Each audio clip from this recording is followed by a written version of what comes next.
Everyone, welcome to my YouTube channel. और हमने कल देखा था पर्सनैलिटी के बारे में जाना था। आज हम क्वेश्चंस के थ्रू, जो क्वेश्चन बार बार रिपीट होते रहते हैं एग्जाम्स में, उन क्वेश्चंस के थ्रू जो बचे हुए थे, जो कुछ कुछ टॉपिक्स थे जो बचे हुए थे पर्सनैलिटी के, उनको कंप्लीट करेंगे और एमसीक्यू जानेंगे कैसे कैसे एमसीक्यू पर्सनैलिटी पे आ सकते हैं। तो पहला क्वेश्चन है आपका, how many types of approaches?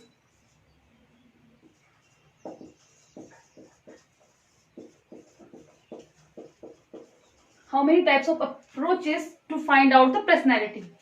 How many types of approaches? ठीक है, how many types of approaches to find the personality? ठीक है, मतलब कितने टाइप के अप्रोचेस थे जो साइकोलॉजिस्ट ने दिए थे पर्सनैलिटी के बारे में। ठीक है, तो ऑप्शन है, ऑप्शन आंसर्स को देखते हैं। अप्रोचेस होती है दो टाइप की, एक होती है टाइप और एक होता है ट्रेट। ठीक है, टाइप में मतलब कौन सा बॉडी टाइप है, इसके लिए हमारे पास तीन साइकोलॉजिस्ट थे, Sheldon, Friedman and the third one था क्रेसमर। ठीक है, ये तीनों थे जिन्होंने टाइप के बारे में बताया था। और जो ट्रेट थे,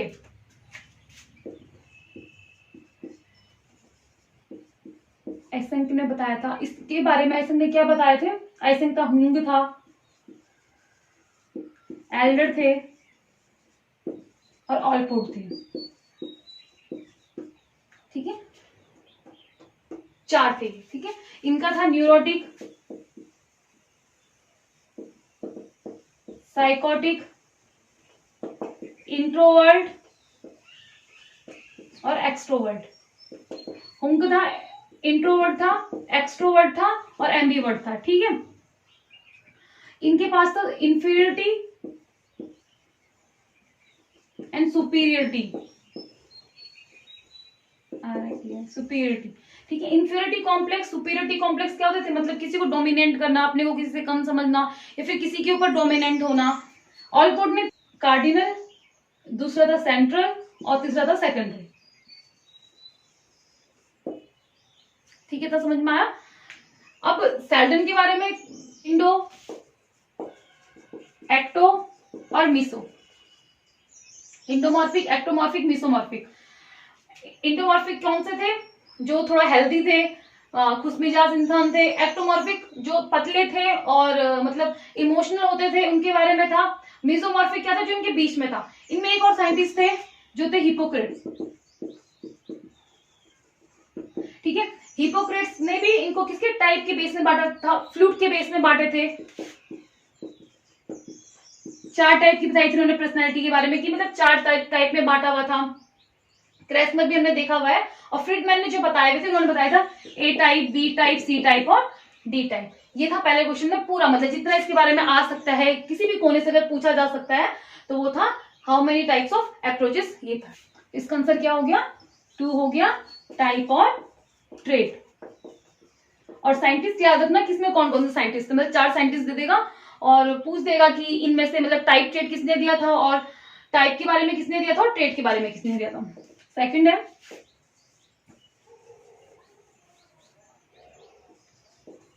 if we measure the personality और not. If we measure the personality, if we measure the personality, yes और नो। तो जो पर्सनैलिटी है उसको मेजर नहीं कर सकते, उसको हम एसेस कर सकते हैं। ठीक है, तो असेसमेंट में और मेजर में डिफरेंस होता है। इसका आंसर क्या आएगा? नो आएगा। क्यों? क्योंकि पर्सनैलिटी को मेजर नहीं कर सकते। पर्सनैलिटी को क्या करते हैं हम लोग? एसेस कर सकते हैं। जिस भी चीज को हम लोग नंबर्स में दे सकते हैं उनको बोलते हैं मेजरमेंट, और जिस चीज को हम नंबर में नहीं बता सकते, हमको उसकी क्वालिटीज बतानी है, उसको हम लोग क्या करते हैं? एसेस करते हैं। इसलिए जब क्या होता है, फॉर्मेटिव असेसमेंट होता है, सबमिटिव असेसमेंट होता है। सबमिटिव में तो हम लोग मार्क्स देते हैं, बट जो फॉर्मेटिव होता है उसमें सिर्फ हम एसेस करते हैं बच्चों को कितना आया है, सिर्फ क्वालिटी एजुकेशन देखते हैं। ठीक है, मतलब हम लोग क्वालिटी देखेंगे, बाकी मेजरमेंट नहीं करेंगे, उसको नंबर्स में नहीं देंगे। ठीक है, ये था। और यही हम लिख देखते हैं मतलब कि जो पर्सनैलिटी को एसेस करने के कितने तरीके हैं। मेथड ऑफ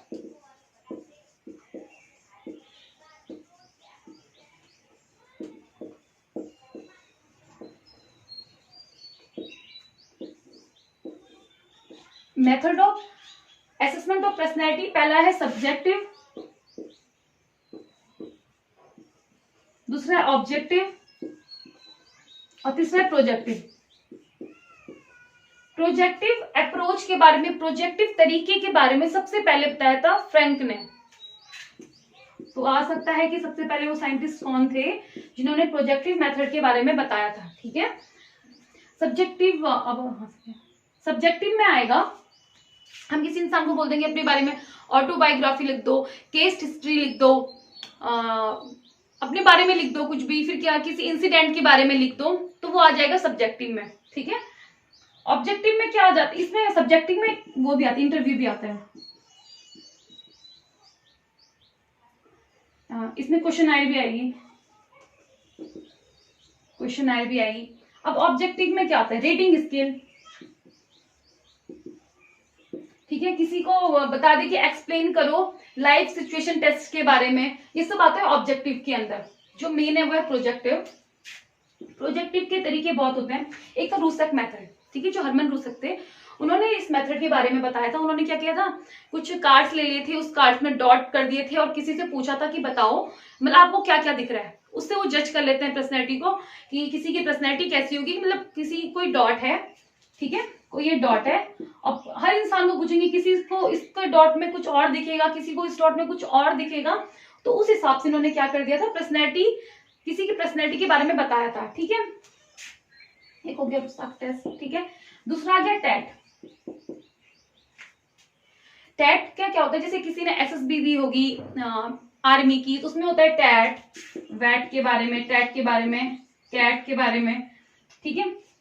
ये होता है थीमिक एप्रिसिएप्शन टेस्ट, वैट वर्ल्ड एसोसिएशन टेस्ट, ठीक है, चिल्ड्रन एप्रिसिएप्शन टेस्ट, ठीक है। ये होता है, इसमें क्या करते हैं हम लोग, थीमेटिक में कोई एक स्टोरी दे देंगे, मतलब एक हाफ स्टोरी दे देते हैं, उसके बाद जो तुम्हारी 12 स्टोरीज होती है उसके बारे में आपको स्टोरी रिलेट कर करके लिखनी होती है। वैट में क्या होता है, वैट में हम कोई वर्ड दे देंगे, तो उस वर्ड में आप क्या सोचते हो उस वर्ड के बारे में। जैसे नाइफ हो गया, नाइफ के लिए आप क्या सोचते हो, कई लोग तो नेगेटिव सोचेंगे, कई लोग पॉजिटिव सोचेंगे। वही जैसे बहुत सारी बार क्वेश्चन चला था कि एक गिलास है और ये आधा पानी से भरा है, तो आपको क्या दिखता है। तो कई लोग क्वेश्चन बोलते हैं कि हमें आधा खाली दिख रहा है, कई बोलते हैं आधा भरा हुआ दिख रहा है। तो वैसे ही करके हम लोग क्या करते हैं, किसी की पर्सनैलिटी को जज करते हैं। वही चीज है, मतलब किसी की पर्सनैलिटी के बारे में बताते हैं, वही चीज है।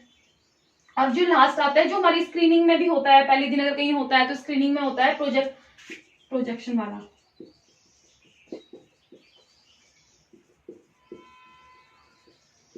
या फिर इनकम्प्लीट स्टोरी वाला।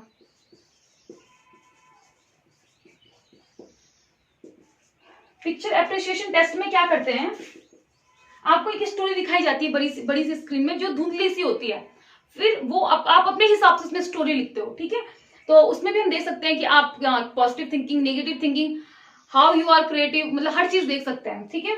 और इनकम्प्लीट स्टोरी में क्या करते हैं, आधा स्टोरी दिखाते हैं, मतलब आधा स्टोरी बताते, मतलब आधा स्टोरी दिखाएंगे आपको, फिर आधा स्टोरी दे देंगे, आप बताएंगे इसके आगे करो। जैसे कि अगर हमने बता दिया कि एक जंगल में, मतलब कहीं पे आग लग गई, जंगल में आग लग गई, और उसके बाद क्या आप स्टोरी बनाओ, ठीक है। तो वो आपको खुद बनानी होती है, इसमें आपकी क्रिएटिविटी दिखती है और हर पॉइंट दिखता है आपका कि आप कैसे किसी चीज को सोच सकते हो, ठीक है। तो ये आगे projection method, objective method, subjective method, ठीक है। ये था मेथड ऑफ असेसमेंट, और ये किसने दिया था, ये दिया था फ्रैंक ने, ये ध्यान रखना, ठीक है। तो यहाँ पे ये नेक्स्ट क्वेश्चन भी लेके चल लेना इसको, थर्ड वाले में कितने टाइप के मेथड होते हैं, 3 टाइप के मेथड होते हैं, ठीक है। चौथा आ जाएगा, how many stages are in Freud psycho analysis theory, ठीक है। फ्रॉइड की थ्योरी में कितने स्टेजेस थी,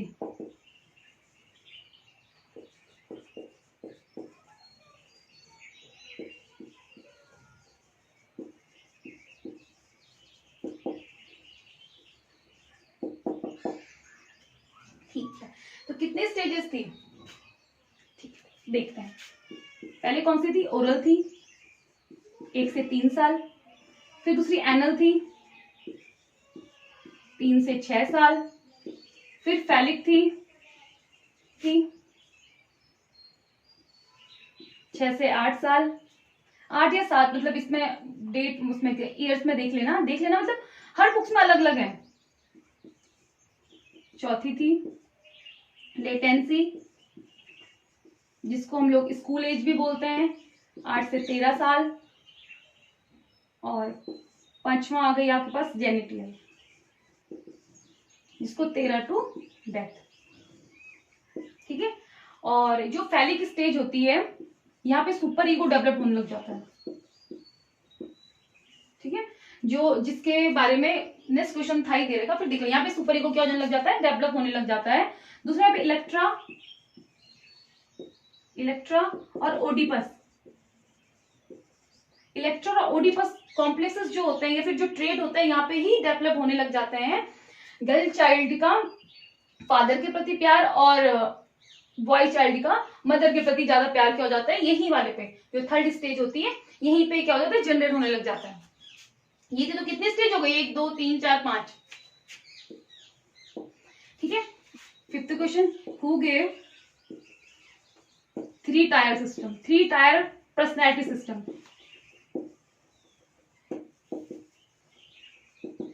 3 टायर पर्सनैलिटी सिस्टम दिया था किसने, फ्रॉइड ने। ठीक है, सिगमंड फ्रॉइड ने ही दिया था, जिसमें सिगमंड फ्रॉइड की जो how many stages in psychoanalysis theory by Sigmund Freud, तो उनकी 5 थी। फ्रॉइड ने ही क्या दिया था, 3 टायर पर्सनैलिटी सिस्टम को दिया था, फ्रॉइड ने दिया था। उन्होंने 3 टायर कौन कौन से दिए थे, इट, ईगो और सुपर ईगो। तो जो ये वो सुपर ईगो है जो जहां पे कहां पे जनरेट होता है, 8 से 12 साल की उम्र में ही जनरेट होने लग जाता है। तो वो कहां पे थी, कौन सी स्टेज थी, वो फैलिक स्टेज थी। और जो ये सुपर ईगो है वो किस प्रिंसिपल पे काम करता है, ये मोरल प्रिंसिपल पे काम करता है। ठीक है, जो ईगो प्रिंसिपल है वो रियलिटी प्रिंसिपल पे काम करता है, और जो ईड है वो प्लेजर प्रिंसिपल पे काम करता है। ठीक है, मतलब मुझे कुछ चीज चाहिए तो चाहिए चाहिए, ये मोरल के बारे में बताएगा कि नहीं ये चीज अच्छी है या ये बुरी है। ये बीच का काम निकालता है और कहता है कि चलो ठीक है थोड़ा सा कर लो कुछ भी चीज के लिए। ठीक है, जैसे एक एग्जाम्पल ही था कि अभी फास्ट फूड का एग्जाम्पल लेके चलते हैं कि एक बोलेगा कि फास्ट फूड नहीं खाना है, मतलब प्लेजर बोलेगा मुझे चाहिए चाहिए फास्ट फूड चाहिए चाहिए। ठीक है, नेक्स्ट बोलेगा कि नहीं फास्ट फूड क्या होता है, खराब होते हैं हेल्थ के लिए। बट जो ईगो होगा वो बीच का निकालेगा और कहेगा कि थोड़ा सा ले ले, ना ज्यादा खराब होता है ना ज्यादा सही होता है, थोड़ा सा ले ले। ठीक है, तो वो क्या थी, रियलिटी प्रिंसिपल पे काम करता है। फ्रॉइड ने ही 2 चीज बताई थी, इरोस एंड थैनाटोस।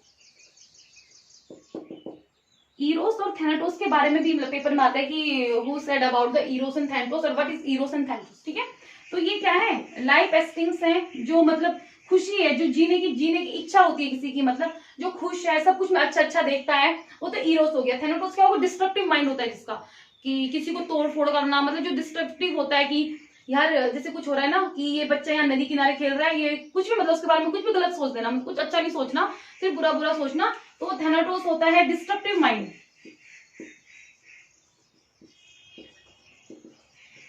और ये क्या होता है, लाइफ के बारे में अच्छा सोचना, किसी की चीज के बारे में अच्छा सोचना।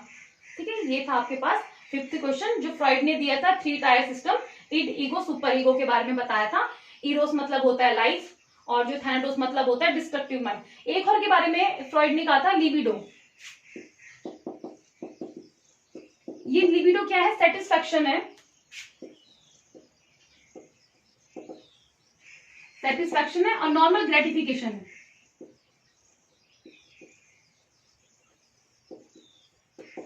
और लिबिडो की ही अगर कि कहीं पे क्या होता है, लिबिडो ज्यादा हो जाता है किसी स्टेज में जो हमने पढ़ी थी, या फिर लिबिडो कम हो जाता है तो फिक्सेशन होना स्टार्ट हो जाता है, मतलब उस स्टेज में ही बच्चा रुक जाता है, मतलब उसमें या तो कुछ कमी आने लग जाएगी या फिर कुछ ज्यादा ही लग जाएगा। ठीक है, तो उस वर्ड को, इसकी कमी को या लेस को या मोर अमाउंट को हम क्या कहते हैं, फिक्सेशन कहते हैं।